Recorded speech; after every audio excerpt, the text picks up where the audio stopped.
selamat datang di channel Suara Hati Sang Istri. Reaksi berita kali ini masih dengan kasus Ririn Pauman Indramayu yang kita tuh penasaran sebenarnya ini Ririn memang benar-benar pelakunya atau memang ada orang lain juga gitu kan ya. Walaupun dari sisi Prio sudah jujur hanya bersama Ririn gitu kan.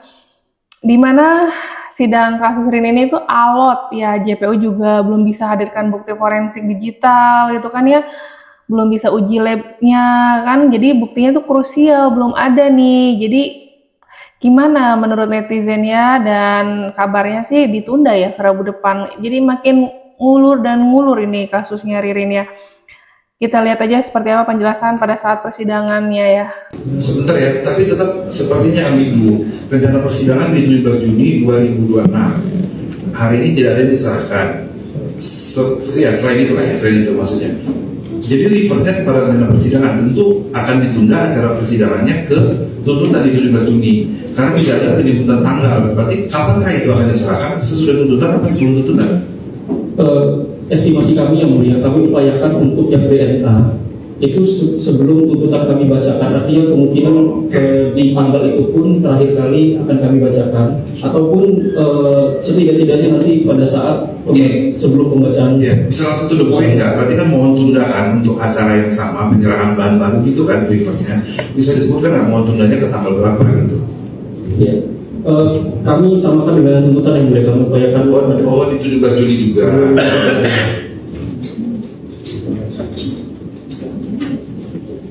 Dengan metode skor atau bagaimana? Saudara serahkan itu dulu atau bersamaan dengan tuntutan? Sebelum tuntutan dibacakan yang mulia. Iya, maksudnya gini. Ya, di skor sebelum. Oh, skor ya, berarti metode skor ya. Sama tanggapannya? Sama kayak yang tadi atau berbeda? Sama yang mulia, sama juga banyak jaringannya.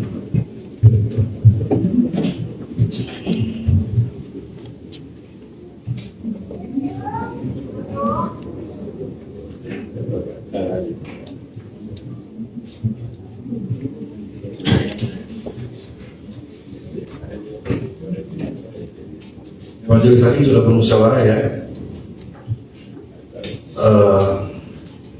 Dapat ditunda ke hari Rabu tanggal 17 Juni 2026 pukul 10, namun terlebih dahulu acara bahan baru tersebut. Kemudian kalau dimulai jam 10 maka akan diskor ke sampai pukul 13 untuk pembacaan tuntutannya. Karena mungkin bahan itu akan saudara gunakan dalam tuntutan saudara kan, tentunya begitu kan. Begitu ya. Terdakwa ada yang mau disampaikan? Oke. Advokat? Tidak ada. Tapi hanya tes DNA. Atau dibikin mesin ini bahan baru dan ahli lah gitu. Kan masih ada kemungkinan enggak? Atau hanya mau bahan baru? Estimasi saja. Kami upayakan untuk ahli dan berdasarkan hasil pemeriksaan, khususnya yang DNA yang sudah dapat informasi terkait hasilnya. Kalau 2-3 gua bilang kalau sudah forensiknya sudah hadir, ahli itu wajib hadir di persidangan atas perintah sebenarnya, tapi kalau digital forensiknya sudah selesai gitu kan. Jadi acaranya sampai bahan baru saja berarti ya, begitu ya.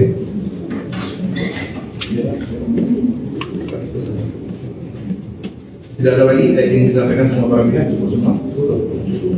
Sidang ditunda ke hari Rabu tanggal 17 Juni 2026 pukul 10 waktu Indonesia Barat dengan acara permintaan penuntut umum sebagai pihak berkepentingan menghadirkan bahan baru atas perintah majelis hakim. Cukup semua ya. Sidang yang akan saya tutup. Nah, akhirnya ditutup kan, ditunda lagi, jadi makin alot aja ini kasus Pauman Indramayu. Jangan sampai seperti kasus yang sebelumnya itu.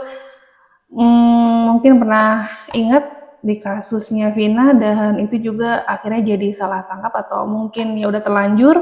Dan ini pun sebenarnya belajar dari kasus Vina itu supaya tidak salah tangkap gitu kan.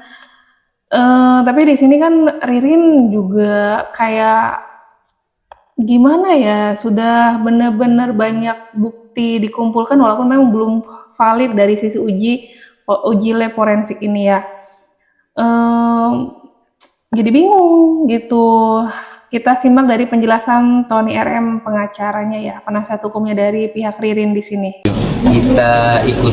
Kami ikuti proses atau yang diputuskan oleh majelis hakim. Pada prinsipnya kami juga berharap ahli itu datang untuk mengungkap kebenaran, ingin ya. Namun karena jaksa tadi juga hari ini tidak bisa menghadirkan karena katanya baru awal dilakukan digital forensik dan tidak tahu kapan selesainya, sehingga hakim tadi menegaskan bahwa agenda berikutnya itu bahan baru, tes DNA, berita acara hasil tes DNA. Nah, jadi saya juga berharap sebenarnya ya dihadirkan ahli itu kan supaya terang benderang, karena ini mengungkap kebenaran. Jadi kenapa sikap saya mengikuti majelis hakim saja? Karena saya juga sama ingin mengungkap kebenaran, biar terang benderang apa yang ada di CCTV, terutama yang di CCTV kan, apakah itu benar mayat ataukah apa, kan memang harus jelas dihadirkan digital forensik itu, ahli digital forensik itu supaya jelas.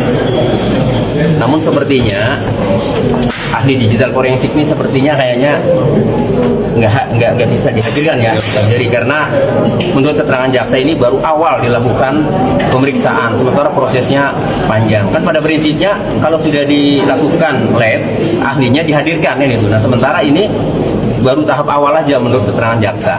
Nah namun kalau untuk tes DNA katanya sudah di tahap akhir, mau selesai. Jadi kemungkinannya sidang berikutnya 17 Juli itu sebelum tuntutan itu bahan baru dulu, yaitu berupa berita acara hasil tes DNA. Yaitu juga kami penasaran juga, apakah darah yang ditemukan di toko itu darahnya korban atau bukan, kan sama kami penasaran. Pokoknya apapun yang terungkap di persidangan ya memang itu bagus lah ya untuk membuat terang benderang itu ya. Jadi atas dasar kami ingin mengungkap kebenaran juga, maka kami ikuti apa keputusan majelis hakim. Mau ditunda lagi untuk ada ahli digital silahkan menurut saya, padahal dalam kuhapnya memang ada, tapi karena niatnya juga untuk mengungkap kebenaran ya, saya welcome aja dari pihak terdakwa itu gitu. Sekarang Pak Tony RM kayak udah berkurang tuh, awalnya menggebu-gebu, sekarang udah mulai slow, dimana Tony RM tuh sekarang lebih memihak terang benderang gimana ini supaya kebenaran terungkap gitu ya. Ya bagus Pak, jadi pengacara tuh ya emang harus tidak kayak membela klien sepenuhnya, jangan sampai salah dibela gitu kan ya, yang benar ya wajib dibela. Semoga aja kasus Pak Oman Indramayu ini tidak salah tangkap atau memang ini benar-benar pelakunya hanya menunggu waktu dari sisi uji lab forensik ya. Tes DNA itu penentuan banget itu apakah darah dari almarhum yang ditemukan di toko sembakonya atau memang beda. Kalaupun ini memang kayak kalau ternyata bukan Ririn gitu, berarti ini pelakunya hebat sekali ya gitu kan, yang sampai bisa menjebak orang gitu kan ya. Tapi kalau memang pelakunya Ririn ya sudahlah, berarti polisi nggak salah tangkap gitu kan. Ikutin terus di channel Suara Hati Sang Istri, update berikutnya seperti apa dari kasus Pak Oman Indramayu ini. Jadi kita belajar hukum, belajar prosesnya seperti apa, ambil sisi baiknya, dan terima kasih yang sudah terus di channel Suara Hati Sang Istri. Bye.